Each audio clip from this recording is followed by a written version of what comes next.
E ngā mana e ngā hoa mahi, tēnā koutou katoa. E mahi ana ki a koutou, kua tai mai ki te tautoko tēnei kaupapa. Ngā mihi nui ki a Dr. Erik Berglöf, te kai kōrero o te rā. Tēnā koe, Erik. Nō reira, no mai haere mai ki te tai ohanga, ko Tim Ing tōku ingoa. Good morning, everyone. I'm Tim Ing, a Strategic Economic Advisor here at the Treasury. And I'm very pleased to welcome you here today, both online and in person, to our guest lecture today. It's wonderful to see everybody here and online. We've had a huge amount of interest in this seminar, which sort of underscores the importance of the topic and how, how far-reaching and consequential it is.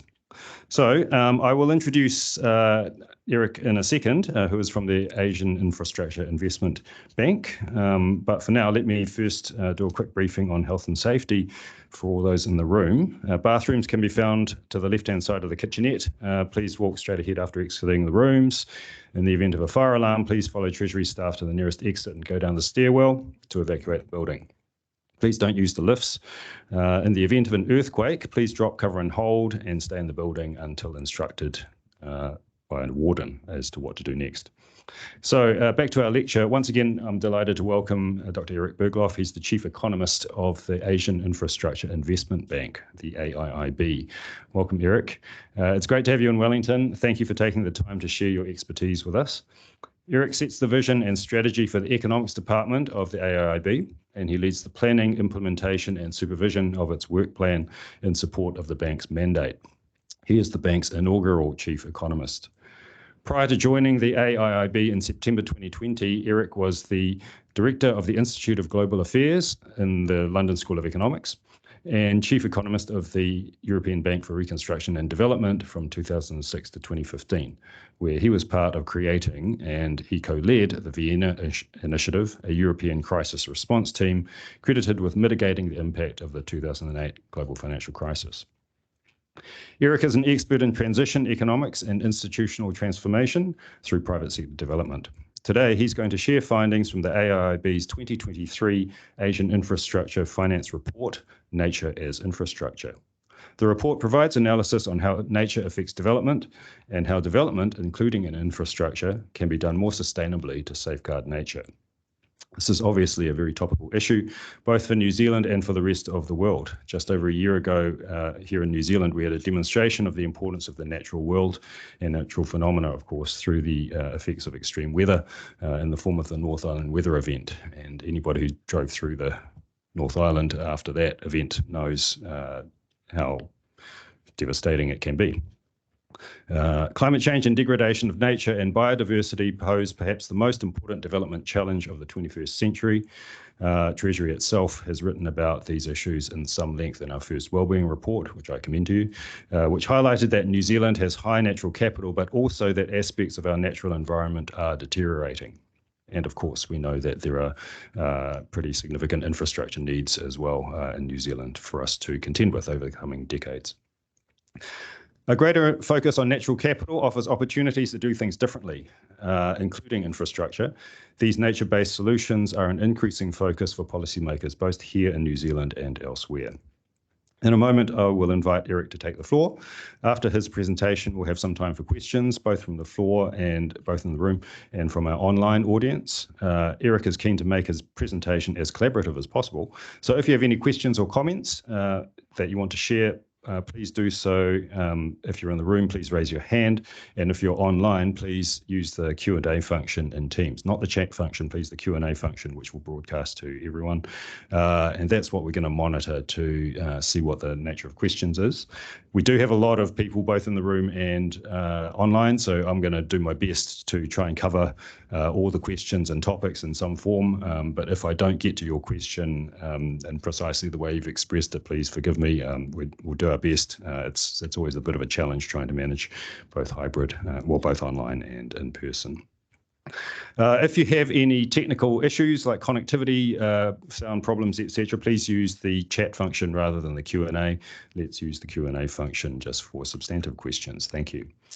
So, Erik, once again, welcome. Looking forward to your presentation, and I'm sure there'll be plenty of interesting and challenging questions for you. So, over to you.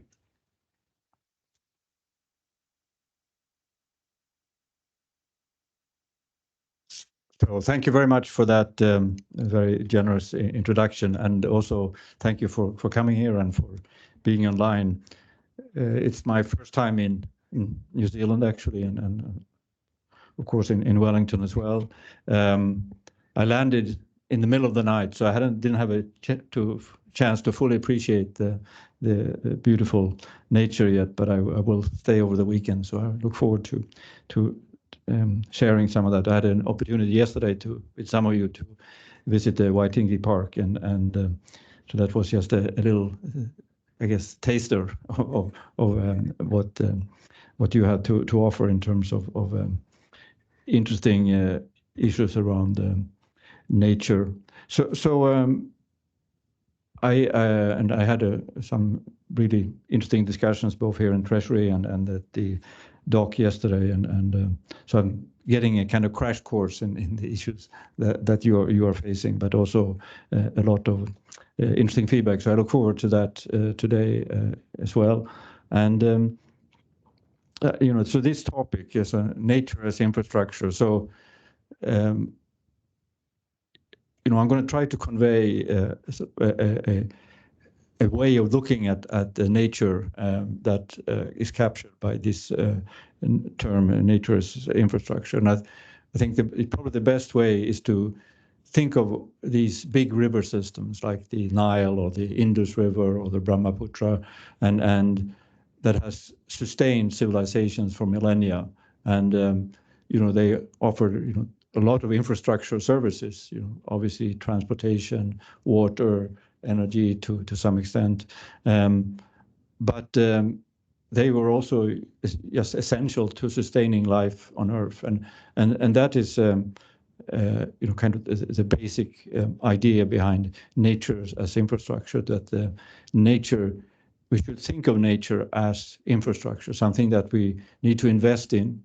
We need to manage it. We need to make it resilient to those kind of events that you described that happened to you last year. So and I think some of you will not think there's much new here, but we are trying to, and you'll tell me afterwards whether we have succeeded or not. But it's really thinking also about what have we done as humans to this fundamental infrastructure. And so when you take, for example, I mentioned Indus, so the floods in Pakistan in 2022, they were, so 1/3 of the country was underwater. And basically, when they have looked into the reasons for this, it was very much human interventions into that natural ecosystem that had damaged the ability of Indus to process all that water that came down. And of course, this was an extreme weather event, but there have been other extreme weather events in the past when human intervention had not had such a powerful impact on. So again, it goes back to this. We need to think about nature as infrastructure. How can we make use of its capacity to sustain life? So I'm going to go through a presentation, and there's a fair amount of slides, but the main point is really to try to bring to what could this way of looking at things bring on in different dimensions. So I've already mentioned that we should think of it as investing our most precious infrastructure, and of course that requires that we properly value nature, and we are designing financial instruments that help us bring financial resources to do that investment and that management and that resilience, those resilience efforts. And we need to, and here is of course the fact that I come from an institution that's called an infrastructure investment bank.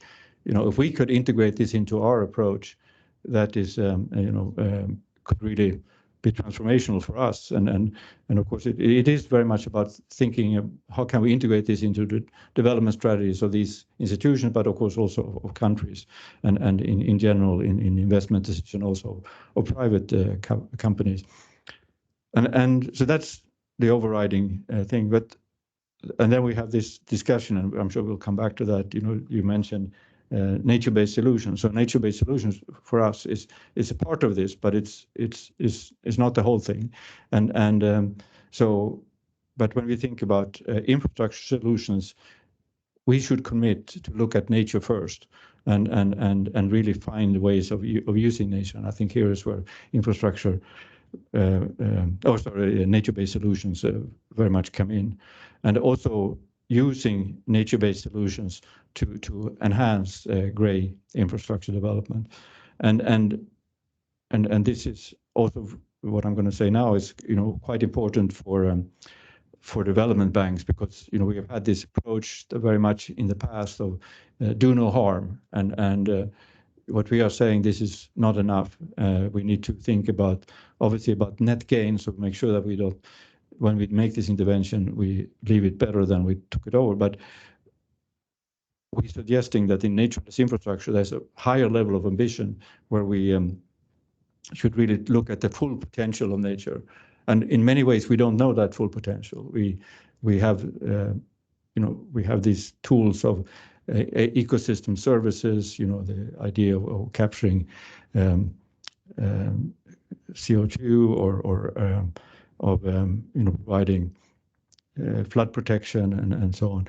But there are a lot of things that we don't know that nature can offer, and we don't really know what it means to lose a species and so on. So, there are many plants that we don't know the medicinal use for and so on. So we need to integrate in our thinking about nature that there is this sort of unknown potential that we are risking with our interventions. And of course, this is going to be about designing and regulating grey infrastructure development and making sure that it doesn't have those harmful effects, and to the greatest extent possible really helps to exploit that potential of nature as well. And of course it's about land use, and this is, I'm going to come back to this because it's something that we have looked at. So this report really looks at both the upside and the downside, if you want, or the trade-offs that are involved when building grey infrastructure and how that affects biodiversity.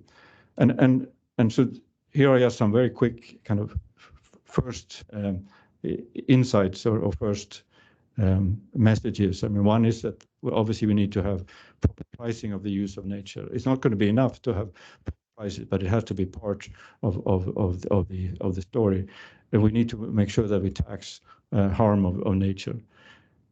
We need to try to, and I know that you are, there's an effort now to develop such a market for biodiversity and really have it have integrity, because it's been very embarrassing. I think a lot of what's happened so far in this space in terms of trying to nature offsets and so on. And very few of those have been additional, and there are a lot of issues around the integrity of that process. So getting these markets working properly, finding new financial instruments, something that's become quite popular in recent years, and which I think is very promising, something called performance-linked or KPI-linked bonds or debt instruments, where a country wants to do something, to protect its nature or to fight climate change and so, and to make that credible, they say, we are willing to take on these obligations if we get a lower rate of capital or a lower cost of borrowing.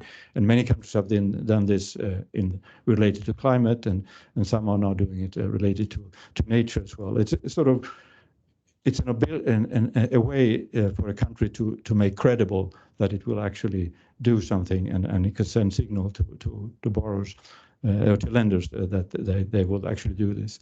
And of course, then there's these debt for nature swaps when you try to developing countries with maybe very significant debt burdens can take off some of that debt, maybe the most expensive debt, in exchange for commitments to take care of precious ecosystems. Another message which is central, of course, is a little bit self-interested, of course, but we really think that MDB, multilateral development banks, can play a critical role as both as a kind of sending signals of how to value nature, how to bring in investors, both governments and private sector investors into this space.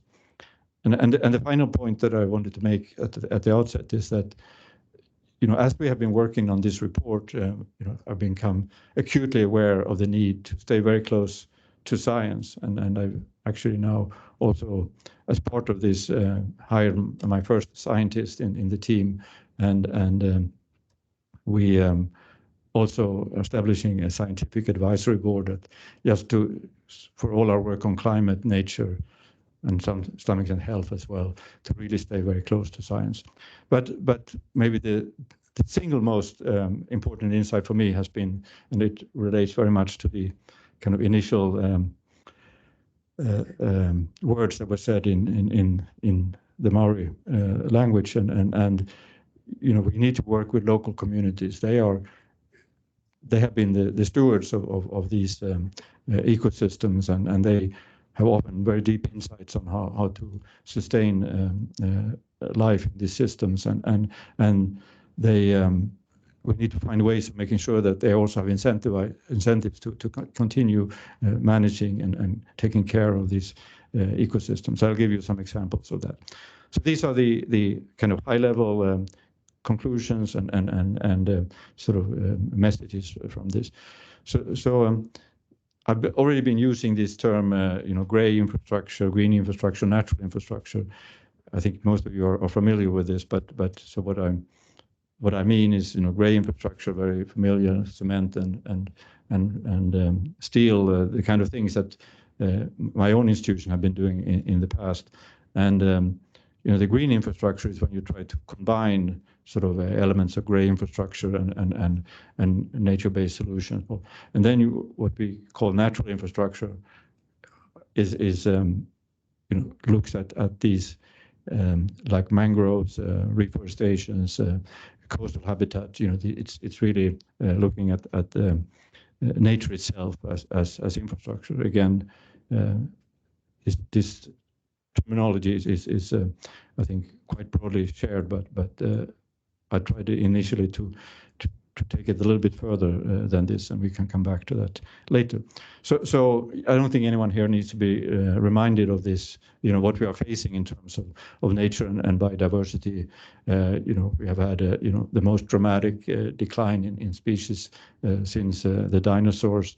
We've had, and there's a very important report, this Dasgupta review, part of Dasgupta, an economist working in the UK did this report looking at how we have built economic capital at the expense of natural capital, and nature's infrastructure and is really about bringing together economic capital and natural capital into one kind of overriding accounting, if you want. And of course, we've had this very important landmark from Montreal and Kunming on how to try countries making commitments, and of course New Zealand has very much been part of that. So just a few words on data, because one thing that in my conversations yesterday, this often came up. Biodiversity is quite complex. It's not just about species, or maybe not even mainly about species, but species is just one dimension of biodiversity. There is obviously the diversity of a gene pool, diversity of ecosystems themselves is about how when the particular species separated from the sort of tree of life, and in New Zealand you have some species that separated very early, and you want to have a mixture of this. I mean, and there are more dimensions to this. And why is this important? Well, in climate, we've had this one measure, the carbon footprint, and it's been extremely important because we can make commitments on, reducing the carbon footprint. We can issue financial instruments against the carbon footprint and so on. We don't have that yet fully for biodiversity, and that is a big issue. having said that, we do have data sets. So the data sets that we have used is something called the biodiversity intactness index, and this I think is very much the spirit of what, when I talked about what does nature's infrastructure mean to us. It's about looking at the full potential of an ecosystem, and that's, I think, how ecologists and biologists think about the ecosystem. You benchmark it and it's against its full potential, and then you see, how can we bring it to that? And that, to me, is what nature's infrastructure is about. How can we restore ecosystems to their full potential? And the biodiversity intactness index is about that. So those areas that are black here, for example, there human intervention have not fundamentally degraded the systems. It doesn't mean that they have more species, or it's just compared to what they had in the past and what they naturally would have. But this data set is very important. There are other data sets that exist in parallel, and I think we should look at the different uses of these data sets, but they've been important for this report. So here's this kind of summary of the different chapters in the report. So I will not talk about all of these chapters, but I will talk about the first one a little bit, which is the most obvious thing to do, is to think about, if we have a natural capital, what would it mean if we put this into what we call growth regressions or estimates of GDP? If we had natural capital there, what would it mean? What would it mean for thinking about productivity and economic growth? So related to that, what does it mean for debt capacity and for the cost of having debt, and particularly for emerging and developing economies? What does it mean to if you have all these natural assets, you're poor in sort of economic terms, but you have a very rich ecosystems. If we properly valued nature, it will be possible for these countries to get much cheaper access to finance and so on. So I'll come back to that, because there's also a downside to this. Nature as infrastructure, we go through a series of examples of what we mean by nature as infrastructure, and we do some studies to try to understand a bit about the properties of these different nature as infrastructure ecosystems, if you want. Then we take a model. So something that we do a lot in a development bank is that we apply to every project we call cost-benefit analysis, looking at the costs and benefits, and most of you have come across this. We have developed now a tool that tries to incorporate the natural capital into that assessment. So how does it change if we apply that new tool to a particular investment? And this is an investment in our pipeline, a project that we have been working on, and we take this new model to that and see what does it mean. How do we look differently at that project? Then we have a chapter that looks at the conflicts between infrastructure in the traditional sense, including infrastructure for climate mitigation, for example, renewables and so on. What are the conflicts with nature, and what can we do about it? And then we look a bit at some with urbanization, how that plays out in terms of biodiversity, and how you can, we are becoming rapidly more. The world is becoming more urbanized. How can we make that compatible with sustaining and increasing biodiversity? Finally, we have a chapter that looks at to what extent do financial markets incorporate negative news on biodiversity. Obviously, I won't be able to go through all this now, but I will do some snapshots from the different chapters.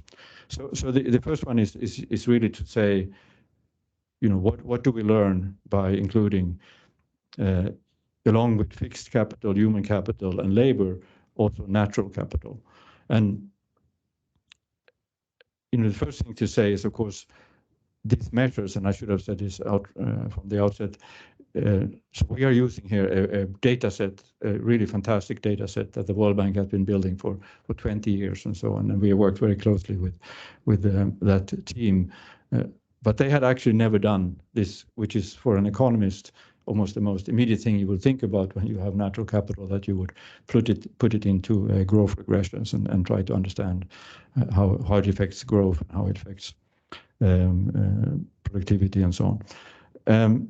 So we've been working with this data set, and basically what it tries to do is to look at the value of ecosystem services across globally across the world, and that to me at least is it's very useful, but it still is an underestimate of the when we talk about nature as infrastructure and nature as a sustaining life on Earth. So everything depends on nature in one way or another. So, but if we take this more limited notion of natural capital and integrate it, this is what comes out, that is a very significant part of the impact on GDP. It's you know, the ecosystem capital is highly undervalued, and when you look at investments today, they are very, very small. And of course, that suggests in a way also that we can have very high payoffs from these investments. So then I mentioned briefly that about this trade-off between debt and nature loss, or the connection between nature loss and sovereign debt. So I mentioned the sort of upside, you know, that for countries can get lower costs and so on. But there's also, of course, then a risk that if you have these assets and they are very vulnerable to climate change, for example, or to, you know, extreme weather events and what have you, and of course to human activity and so on. If you have that vulnerability, that of course then introduces a risk, and we need to think about that, and we need to invest in making these systems more resilient. So that's very quickly through that chapter. So let me spend a little bit more time on these particular sort of examples of nature as infrastructure. The first one is really, we look at several. We look at Indonesian mangroves, a big reforestation project in China. We look at the wetlands in Bangladesh. Like almost half of Bangladesh is wetlands. Egypt's Red Sea mangroves. I didn't actually know that Egypt had mangroves, but I learned in the process of this, and we have one little cute observation from that I will bring to you. So first, looking at Indonesia's mangroves. So mangroves, you know, have a lot of different uses. Mangroves obviously capture carbon. They protect against storms. They protect against swells. They provide very nice spawning for fish, and so on. The root systems are, and so on. So we are looking here only at the aspects of protecting people against tidal waves, and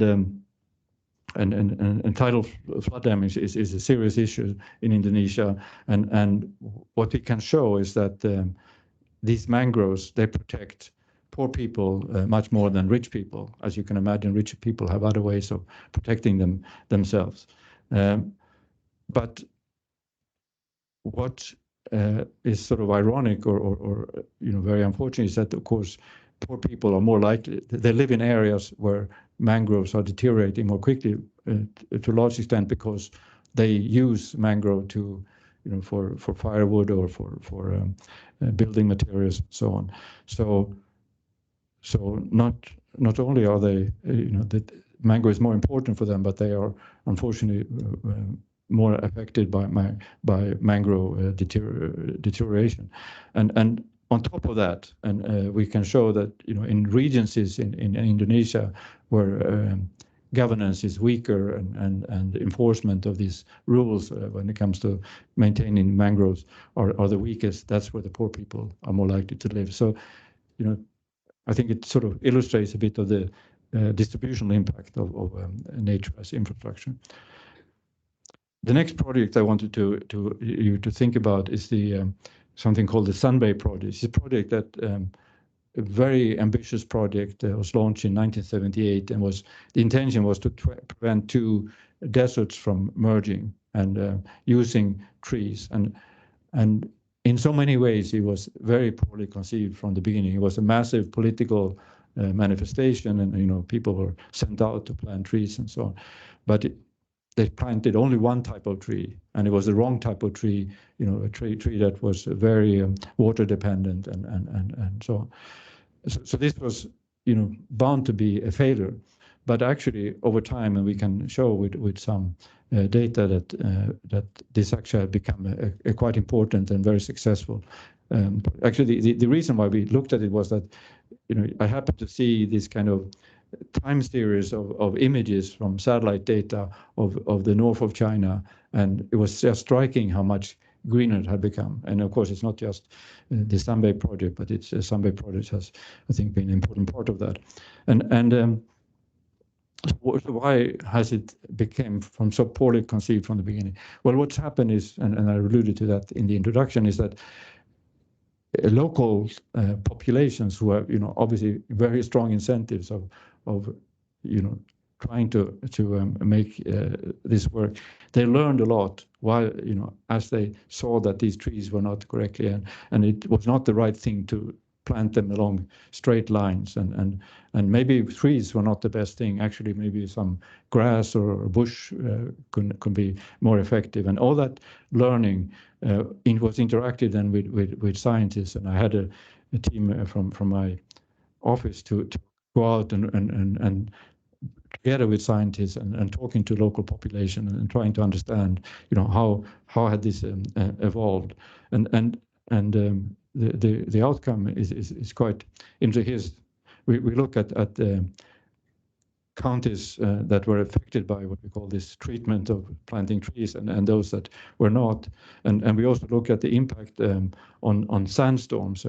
Anyone who traveled in China in the past, but also today, you will know about these sandstorms that are, they particularly in the 80s and 90s, they were resulting in these very big buildups of sand on the inside of windows and so on. It was, very dramatic. And today they are much rarer, but today, of course, sand interacts with other air pollution, so you get this very extreme kind of bad days in Beijing when you can hardly see your hand in front of you, and the air pollution has been reduced, or the air has improved a lot, but on those days when you have these sandstorms, it gets really bad, and so that we can show that there has been an impact on this, but also there has been impact on forest coverage, but also an impact on sandstorms and dust storms way beyond Sunbay. So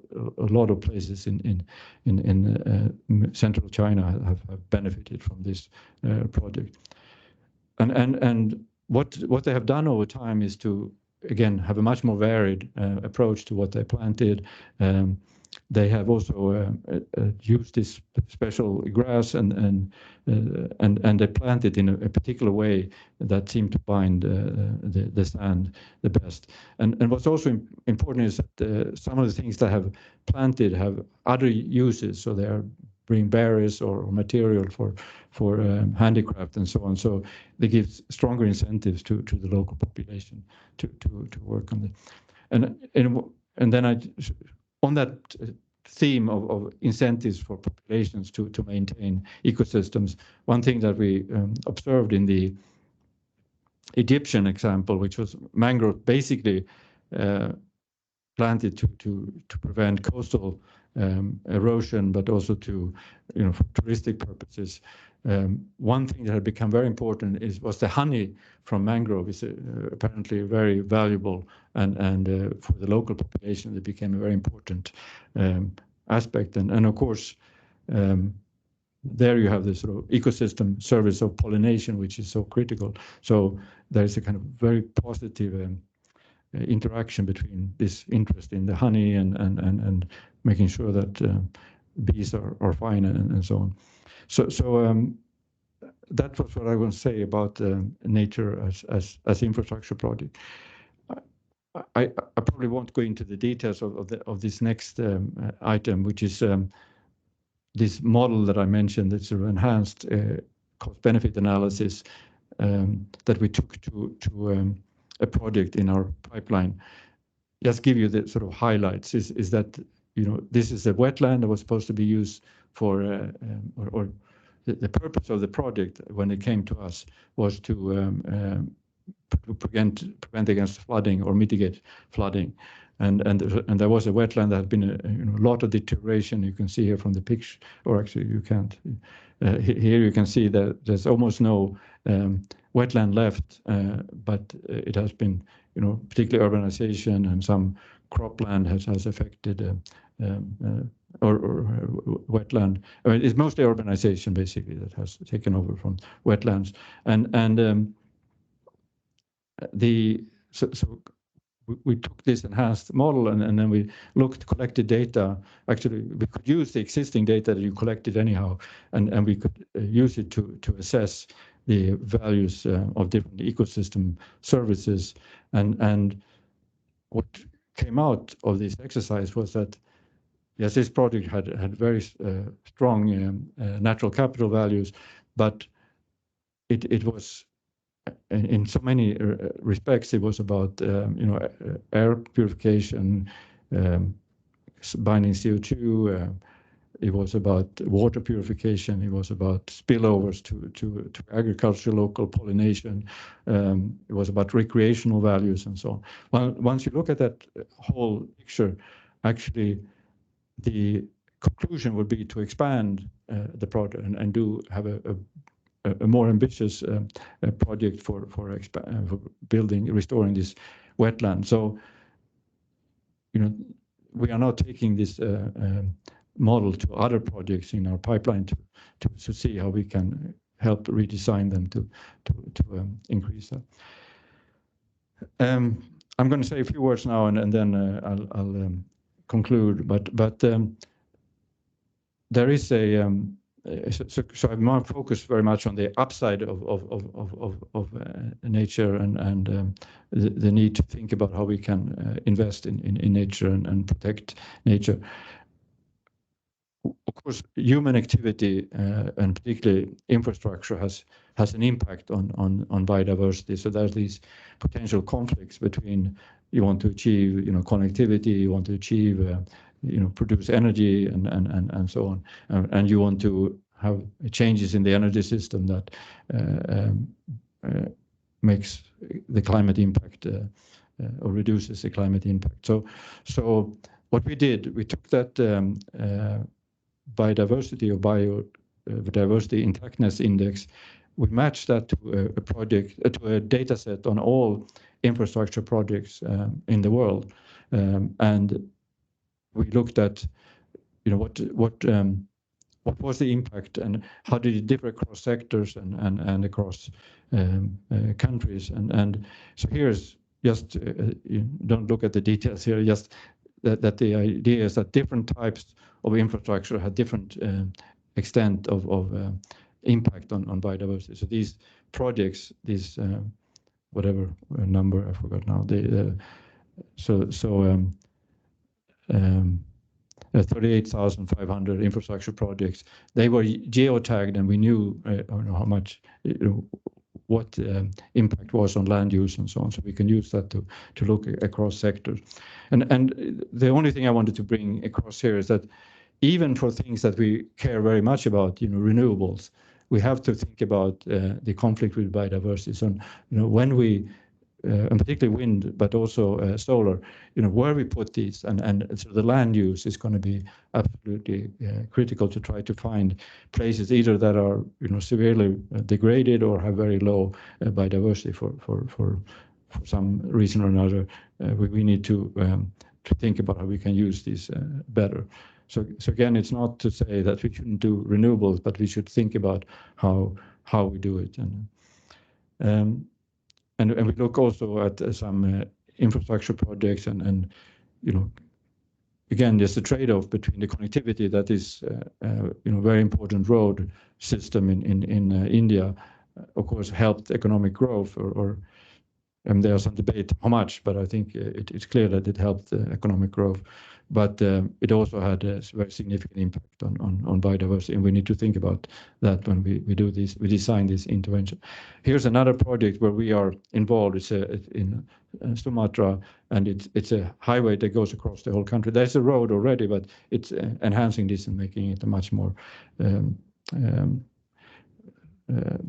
higher capacity road, and we are involved in building some of these parts. So for our bankers or the engineers and so on involved in this particular project, we wanted to understand the impact on biodiversity, and we could also see what the alternatives designs that we could use. Again, don't want to go into the details of this, but just say that this is something that we are now trying to integrate into our thinking. I think I'll skip here. What we did was also we looked at different attempts to create sort of smart cities or innovative approaches to building cities, and we tried to see to what extent did they integrate the features of biodiversity. So what you learn is that it matters a lot how green spaces look, and I think this Waitingi park yesterday certainly is a good example of that. You need to cover sufficient areas. You need to try to connect different ecosystems to each other. It's a kind of fragmentation of ecosystems that often leads to a negative biodiversity impact. So trying to find ways of connecting them, making sure that we keep these green spaces in cities, and we look at both a set of cities in Indonesia, in India, in China, and there are some differences. But the important thing is that there are ways in which we can design cities better to protect biodiversity.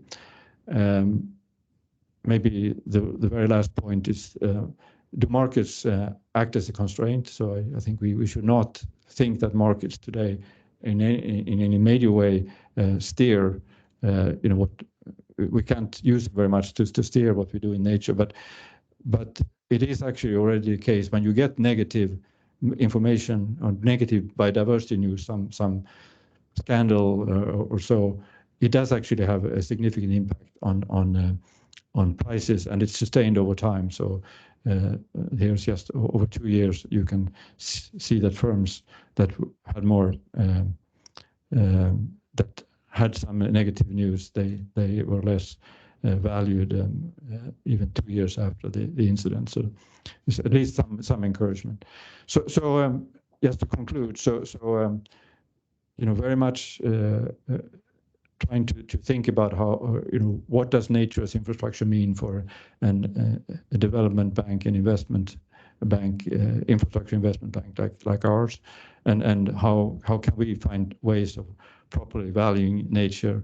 How can we, when we look at how to deliver a specific infrastructure solution, how can we use nature?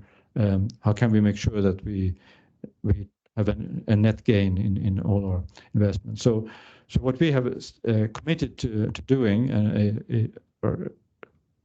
here are some examples. So we had a climate action plan last year. We will have a nature action plan, and even late last night we were discussing how we can maybe integrate the nature action plan and the climate action plan and really get. I think that's where we have to go. We have to think about. I mentioned some conflicts, but I think there are also huge complementarities between efforts to improve the integrity of ecosystems and climate action. So we are committed to having that, even if we don't manage fully to do this in our nature action plan that we will present in the fall. We are committed to do this as soon as possible. We want to develop with the other MDBs a methodology for looking at our particular projects. Are they aligned with the Montreal Kunming Agreement.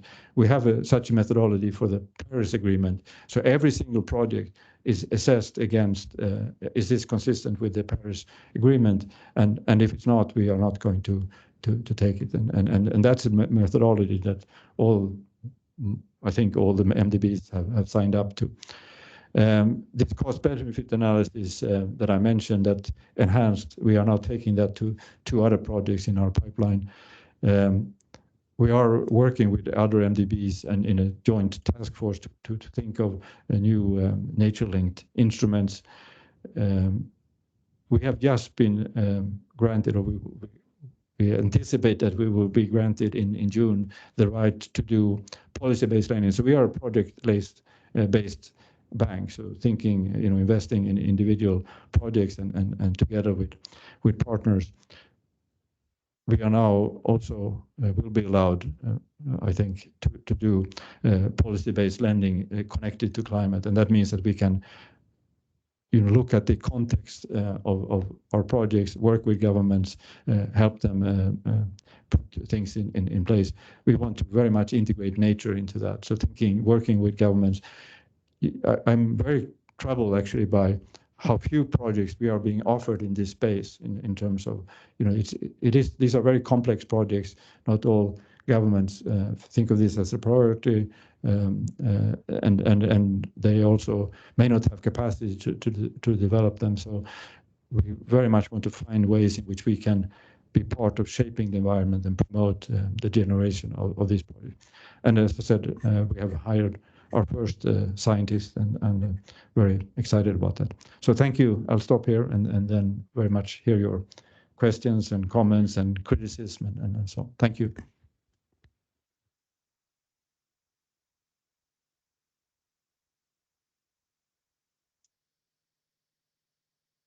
Well, can you hear me? Is this on? Yeah. Well, thank you very much, Erik, for that presentation. It was tremendously interesting. It's clear that the AIIB has a very wide range of interests and levers actually in this area. So it's terrific to see the final slide saying all the things that we can look forward to, hearing some progress on, as we move forward. I was also struck by the complexity of some of these issues, that with a project with grey infrastructure, traditional grey infrastructure is complicated enough, and what we're trying to do is add in the impacts on nature and the benefits to nature and so on, which obviously makes it even more complicated. So now it's time for some questions and discussion. So I've got Philip, thank you, and I'm going to try to monitor the Q&A online as well at the same time, but why don't we go to Philip first? Thanks. Kia ora, thank you for the talk. As an economist, I've got 2 questions about prices. One is about your analysis of like the GDP growth accounting approaches. So when you do pricing in that, are you looking at the marginal price or the average price? Because it seems if things are declining, then the price is going to go up. So actually the decline is actually more costly than it first seems. And the second one is about the relative price of carbon versus biodiversity, because it seems, you talked about we've got ways of measuring carbon and we have prices and stuff. Well, did you look at any areas where you looked at the cost on biodiversity? So in New Zealand, we have an issue with lots of non-indigenous species being in monocultures being, so clearly that's got a cost in terms of. So have you looked at anything like that? So on the first question, there are basically 2 ways of doing this. There's one which uses market valuations, and there's another way that uses shadow prices. So the data set that we have used is the World Bank's data set that uses sort of market valuation. Whether marginal or average, it's market valuation. We tried to work also with the UNEP's data set, but we couldn't make it work. And it didn't make sense over time, and particularly the most recent estimates were so far off of what seemed to be reasonable. So we couldn't use it. I'm sure it has other properties that it comes more from the science side than the World Bank's data set. On the second question, so So I think I understand what you're after. I'm just trying to see whether what I said now and how we think about it is sort of brings out that element. So let me remind me again. Yeah. Where people invested in carbon capture, say, or but they had an impact on diversity that would have been different. Yeah, no, so sorry. I think sometimes jet lag hits you here, but no. So what we try to do with this, so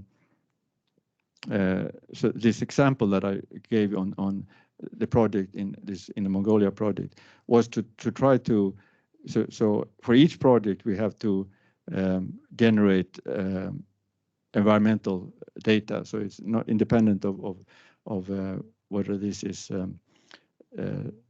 for applying this particular model. So we use that data and then try to find price data that captured those kind of trade-offs and then we looked at different scenarios. One was not doing anything, doing what the original plan was with the project, and then sort of an enhanced scenario that tries to integrate that aspect or even those potential conflicts. I don't think we have all the answers, but I agree that's something that you would like a model to capture that. But so I think it does to some extent, probably not to the full extent.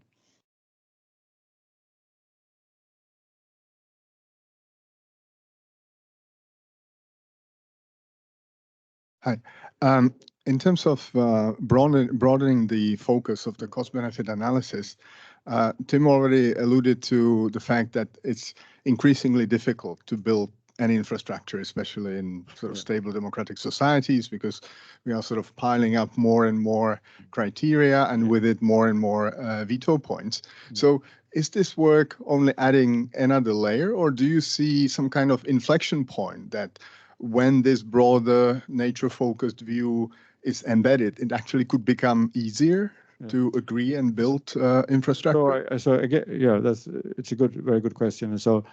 And we know, I used to live in the UK. I think there the average time for infrastructure project from sort of conception to actual implementation is like 25 years. So they have had to cancel several big infrastructure projects. So that's a very real issue. I think the example that I gave actually illustrates how having this tool can increase the likelihood that the project will be implemented, because and actually that it can be made more beneficial if you integrate. If this was the tool that was used by the local authorities, by us as a development bank, that project has a much higher value and it would be expanded. Whether this will convince those special interests that are affected by this, or we don't know. But I think having a tool that at least provides some transparency around what are the values that are involved, what are the trade-offs that you are facing and so on. That should, in my view, at least not damage. It should help to get these projects through. So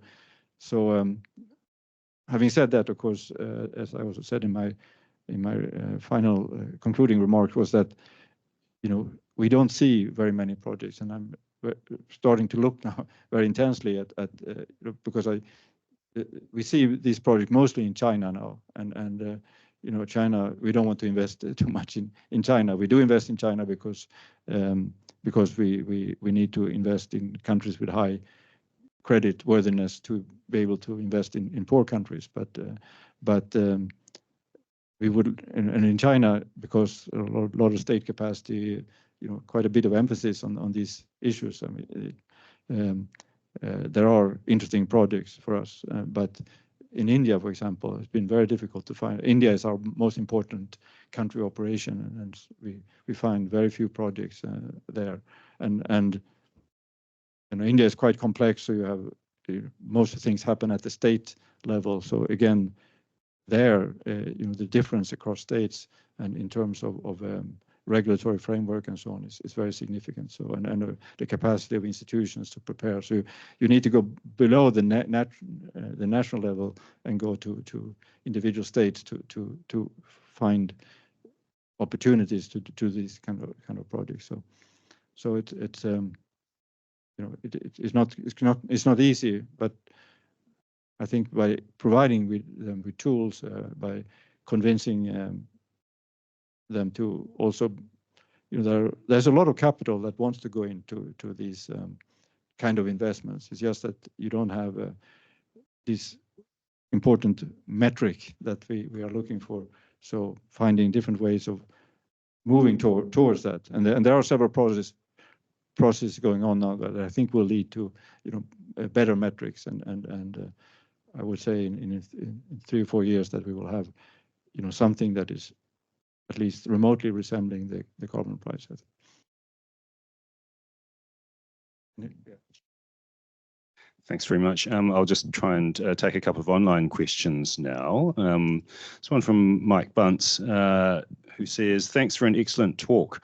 His question is that, Erik, you mentioned biodiversity intactness, which presumably requires measuring nature. Investment is tough when we don't measure outcomes, which you just mentioned, or when outcomes are incompletely measured, if you like. Do we have a measurement problem, he says? Do current approaches cost too much? How big a hurdle on biodiversity intactness, I think, is what he's alluding to. How big a hurdle would be effective? And what do you see as the pathway to getting more cost-effective measurements of nature? And if I could add to that, one thing I thought was really interesting in the Sunbay example was the research design of choosing, treated and control counties, which seems to me a big part of developing an evidence base. Do you see other examples like that which can address the sort of problem that Mike is getting at, is how we gather better, consistent measures of impacts across different, circumstances? First of all, so I've spoken now about the lack of a metric, but actually something that my conclusion from working on this report was that actually we may be better off in this space than in climate space in measuring or enforcing measures, because we actually now have a lot of, for example, satellite technologies and drone technologies that can very well monitor what happens to a particular forest, for example, and so I came away with the impression that we actually are more likely to be able to. So if we find that metric, if we find specific actions, we are better off here. It's actually quite, as you know, to really establish the carbon footprint, exposed, because it is an imperfect measure and an imperfect ability to fully measure that. So I think we, in that sense, are better off. Are there other examples? I think there's a lot of very interesting research going on, thinking about different things. One thing that comes to mind is a recent paper, sort of the star paper on the academic job market this year is a paper by a woman from MIT, and it's about looking at auctions of conservation in the US and showing that 3 out of 4 marginal winners were not additional, so not contributing in anything, things that wouldn't have happened if these projects were not implemented. But she shows also then that if you had used a different auction design, when she gives several examples, that you could have had a much better result. So I think that's one thing to think about. How. So I know that you have an established ETS here. I think how you design the auction around that will be quite important. And I know, for example, China now is thinking about introducing auctions. They have an ETS as well, but the way they do it is going to be quite important. So Yes, I think there are many things you can do that will bring you closer to where you want to be, but I'm not saying that it's easy. Thank you. There's a related question, I think that's really interesting, on the auction mechanism as a price discovery device. There's a question here from Andrew Marshall, which is an online question, and then I'll come back to the room. So if you have a question, please get ready to stick up your hand. There is some recognition in some carbon credit markets of biodiversity co-benefits, which seem to attract premia in trading, price premia, is I think what Andrew's saying.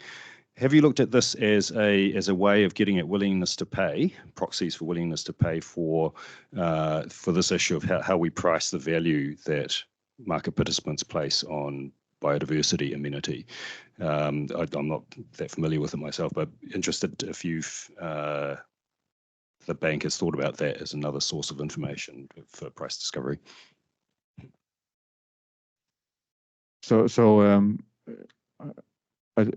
Definitely, there are many things that you can learn from looking at the willingness of people to pay, and the data that we use for evaluating those different ecosystem services in that project. They do take into account the willingness to pay for example, for recreation or farmers' willingness to pay for certain things. So it is included. I'm not, these are imperfect measurements, but that's exactly what you're trying to take into account. What is the valuation that people are putting on these various ecosystem services. Thanks. I guess one of the interesting things is that with financial markets, the investor, there's the claim here from Andrew that there seemed to be a premium offered, by investors for biodiversity benefits. So I guess the question is, well, is that a genuine? Can that be enforced? What are the mechanisms linking? So that's what I was alluding to before. I mean, there's a lot of capital out there that would like to go into this kind of investment, and the problem has been that we don't have that simple metric that makes these markets credible. But the two hopeful things I was saying, one is that I think there is a process now of getting more integrity into these markets and an international process, and that process I think will lead to important results. I was going to say one more thing related. Yes, and the other thing is this the measurement issue, that the fact that we can actually measure, if a country makes a commitment around maintaining or enhancing a particular ecosystem, we have many ways of actually measuring that, and not overly complicated measures also, so that they're quite transparent. So that's what makes me hopeful, that capital that is willing to pay for this. And I can just speak from my own country. Our pension funds, for example, are very much looking for this type of people. When they choose which pension fund to use, they look for their record on climate, their record on biodiversity investment, or so I think that's clearly one thing we want to use to get investment into this area. And again, governments themselves can make the determination. A government or an MDB even could say, we are applying this particular tool for how we value. But I think we all realize that without private capital or institutional capital, pension funds and so on, we will never be able to achieve. That goes for climate, that goes for this space. So it's complicated. There's a lot of dangers involved, but we have to get there. We have to find ways of doing that. And I think there are some. I gave some what I thought interesting examples. I can give you one example which I find quite interesting. Is so Egypt has committed to, or it has put its renewable pipeline on a platform, This is the big thing right now, is these what they call country platforms. And then it has, you got some funding from the US for phasing out fossil fuel assets, but it has also then made a commitment to enhance its national determined contributions under the Paris Agreement. And so what it's, and it got a loan from Germany saying that if we achieve these targets, we pay a certain interest rate. If we fail to reach the targets, we pay another interest rate. And I think this is a way for countries to commit to doing things. This has been done a lot in climate space. Uruguay, Chile, a number of countries have issued these bonds that are measured against commitments in climate space. And I think biodiversity, because of this greater ability to maybe monitor specific intervention, could also benefit from this. Thank you. I'll go to the room now. Okay, I've got Ben, Marianne, and another Ben, but this Ben first, please. Thank you. Yeah, it's very interesting. I'm quite interested in the commercial side, a bit more detail. Like, who are the main buyers of these KPI-backed bonds? What are their motivations? And I guess, what do you think the market would be like for New Zealand issued KPI bonds? So, these are the kind of investors that I mentioned, pension funds that, people care. They care more, not only about the return, obviously they would want a good return, but they also care, about what their pension savings are used for. So, and certainly I've been a bit involved in the Swedish pension funds, and I can tell you that this is very important for their sort of competitiveness, so people can choose where to put their money, and that aspect is very important. We also can use this. So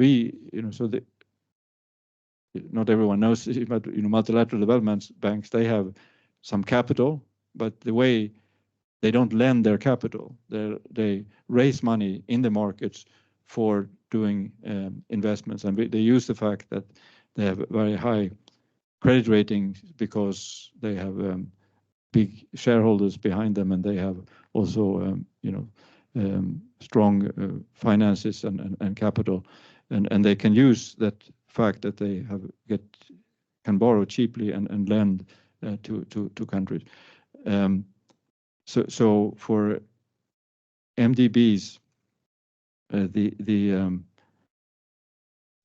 we can go. So we issued, for example, last year an adaptation bond in Australia, and so we can go out and say that we are committing to a portfolio of projects that are about adaptation, and we can get get cheaper funding using that premium that you mentioned, and I think New Zealand can definitely do the same thing, and whether it's about adaptation or biodiversity, adaptation, and there's a very important link here between adaptation and biodiversity, by the way. So when we think about, we're all struggling to get enough resources into adaptation, and for most developing countries, this is the real issue. And so how can we get that? Well, an important part there are these carbon offsets. So if carbon offsets are the fact that you can make investments that are helping to make countries more resilient against climate change, also have some benefits for nature, for example. So, and particularly if you look at something like I mentioned mangroves, as I said, it's part of that is about they do some mitigation, but they can also be very effective for adaptation. And if you value all those things that I mentioned, including maybe fish spawning, then it becomes easier to attract money to adaptation. Today it's very difficult. It's very difficult to get private funding into this because there are no kind of return streams that you can contract on. And so I think here, if we got these valuations more systematically into markets, we can enhance capital, and that's why thinking about the carbon markets and the voluntary offsets and the nature credit in one. They are very different markets, but they are connected in important ways. Thank you so much for this talk. I'm intrigued by you calling it transition economics, yeah. right? Because it's from, how do you think of that spectrum from gray to green to natural capital, and how far you push out the boat is what we're talking about, and the conflicts that arise at one point or the other. And I'm wondering about going from the need to go from projects, which I understand, there's a local connection to it, to the more systemic questions that are out there. For example, and that's, Tim's going to laugh now, taxation. Taxation, is there a role for the tax system to start looking at and including natural capital in its entirety, associated with the goals and how close we're getting to the outcomes and the goals that we're actually seeking, and then align not only the financial instruments but also taxation instruments, for example? And what problems do you encounter? Do we need to think about even negative discount rates and things like that in order to achieve that? So some of your thoughts on that would be great. Yeah, no, I think the parallel to climate is quite obvious here. We think that we talk a lot about the carbon price, but and having trading systems that establish market price, but then we have also the tax route. So in my own country, Sweden, uses both, and we have now a very high carbon price, $130 or something like that, and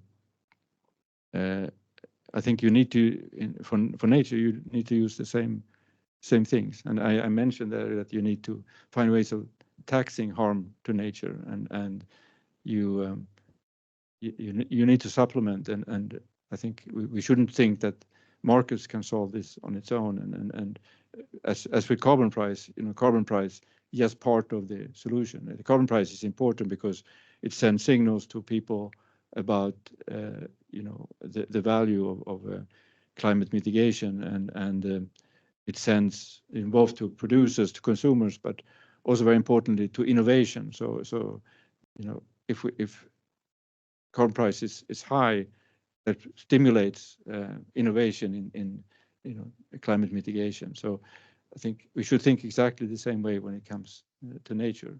And as I said, it's a little bit more complicated because we don't have that single price yet. But I think over time we will get there. We cannot rely on that solely. You need to have, there's a lot that goes into just coordination, and particularly when I think about it, as I mostly do from emerging and developing country perspective, the carbon price is a highly imperfect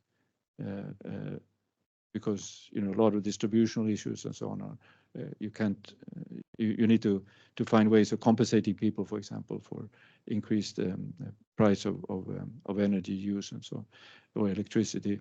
But you need to have a lot of coordination across ministries, across government agencies, and that's often where emerging and developing economies are weaker in managing this, what you call the transition, and that's where also MDBs come in to help, and working with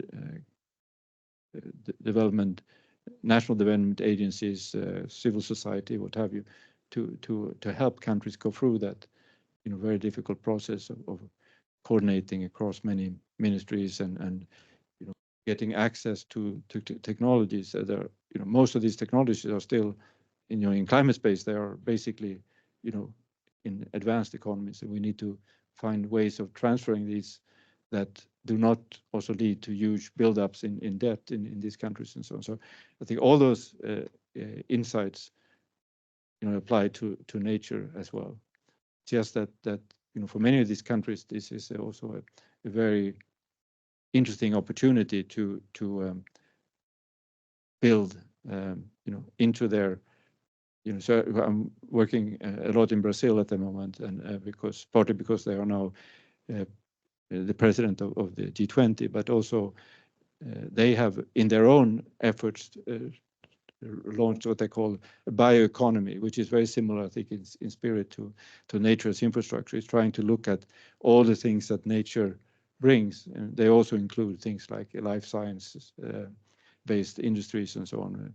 But I think the effort there is very much to bring across all different parties in Brazil, or parties, I mean, different part of government and civil society and so, and bring them together to push this transition. That the price is going to be a very small part of that. It's so we shouldn't. I don't want to convey that it provides all the solutions, but it's I think part of the solution. And there are important trade-offs. So for depending on how you design this market, you need to think about how does it affect the way you subsidize renewable, for example, or the way you, as you said, the way you tax. You have to think of the whole package. We think a lot about this at the moment because, as I said, we are now going into climate policy-based lending, which is all about that. Thinking more systemically, as you said, and trying to think about, yes, we can.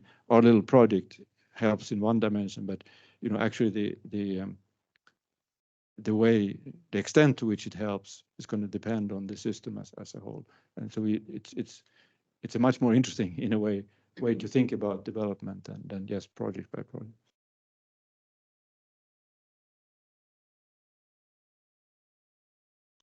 Okay. Hi. The weight is on you now to ask a very good question. Oh no. Thanks very much for the talk. I have two questions. The first is related to the KPI linked bonds.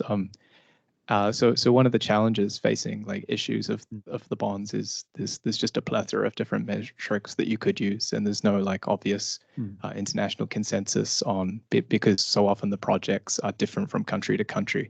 What do you see as the role of MDBs in sort of steering people towards a consensus on what is best fit for purpose, or would you prefer that investors in the secondary market sort of decide what they like best of? And in that case, is that risking that the greenium just disappears in that secondary market? And then my second question is that there's been some discourse in New Zealand lately about our infrastructure deficit. And I was wondering if you thought it was helpful to think about nature as infrastructure and it as a component of an infrastructure deficit, and if so, have you seen any work on viewing it in this way? Thank you. Yeah. So on the maybe starting with the last point. So I certainly think, or at least what we are trying to convey, is that when you think about infrastructure, you need to think about nature also as infrastructure. So the gap that we talk about, the infrastructure gap in it's in New Zealand. I don't know the specifics, but there's huge numbers if you look globally, and of course,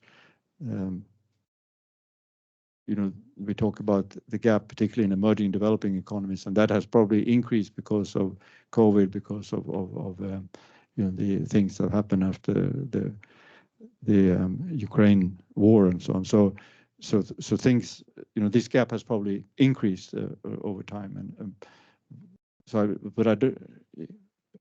think that this also applies to the gap in terms of our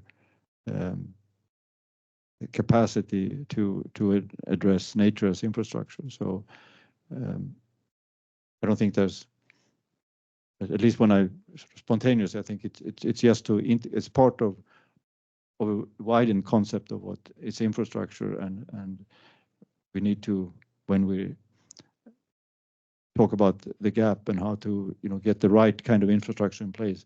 We need to find infrastructure that tries to address these components and when we do maybe more conventional, as I mentioned, when we do renewables or do new connectivity solutions, that we integrate nature's infrastructure into those projects. And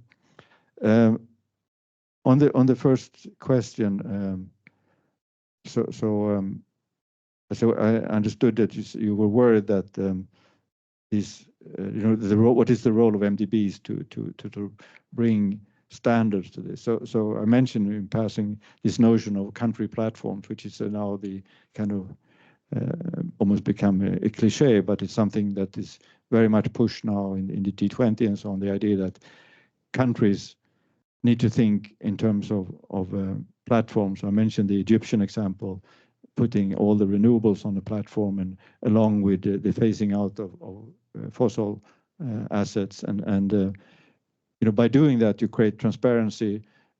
These platforms, you want to have a recognition of standards. So we, AIIB, has been for a long time recognizing other institution standards, because we were doing a lot of co-financing and we didn't have the capacity often to enforce our own standards in the beginning. So we did a lot of that. I think now as that's become a trademark of ours, and something actually now that other institutions are mimicking. We are pushing this in this very active area now, MDB reform, that we should recognize. And now the World Bank has said they will recognize our standards. We have a deal with the French Development Agency, the first time that an MDB and the National Development Agency have a mutual recognition of standards. I think that's part of this process. The more we can standardize, the easier it's going to be to attract capital, and to make sure that what you described does not happen, and that we lose those benefits because markets themselves don't find ways of coming to these investments. Thanks so much. We have actually run out of time, everyone. So thanks very much for all the questions. I apologize to those online who did submit questions that I didn't get to. I'm aware of those, but unfortunately we have run out of time.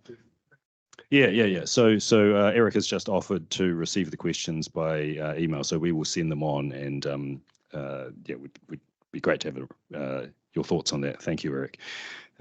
So thanks very much once again for a fascinating presentation, for taking the time to share your experience, and for being so open with your thoughts and comments in response to the questions. These clearly are very complex issues, and we're all sort of learning at the same time, so it's great to be able to share perspectives. Thanks everyone for coming along in person and online, for joining us for this seminar. Please keep an eye out for further seminars that we are presenting in this series. The next Treasury guest lecture will be on the 29th of April. We're going to be hearing then from Rui Mano from the IMF on their latest World Economic Outlook. Rui will also present a guest lecture in Auckland on the 2nd of May. For those online who are in Auckland and you want to go along in person, please have a look for those on the website, and you can register there as well. Let me now finish with a whakatauki, which is a proverb. Mā te kōrero ka mōhio, mā te mōhio ka marama, mā te marama ka mātou, mā te mātou ka ora te iwi. This whakatauki says that with discussion comes learning, with learning comes understanding, and with understanding comes knowledge, with knowledge comes the well-being of all people. Thank you once again to everyone for attending, and to Erik, of course, for presenting today. Mā te wā.